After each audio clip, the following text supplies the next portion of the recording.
Hello everyone, আমরা আজকে দেখাবো এই নিকলি মুক্তিযোদ্ধা সিএনজি স্ট্যান্ডের সাথে মোশাররফ স্টোর নতুন নতুন কিছু আইটেম আসছে।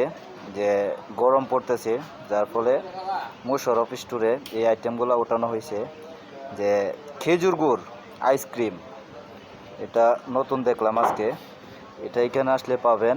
এটা হলো নিকলি ফুটবল খেলার মাঠের সাথেই সিএনজি স্ট্যান্ডের পাশে এই দোকানে আসলে আপনারা এই আইসক্রিমগুলা পাবেন। যে আইসক্রিমগুলা আপনারা আমার ক্যামেরার সামনে দেখতেছেন, যাবতীয় অনেক কিছু আছে। দোকানটা নতুন চালু হয়েছে, মানে বসে খাওয়া দাওয়া করতে পারবেন সুন্দরভাবে, সুশৃঙ্খলভাবে।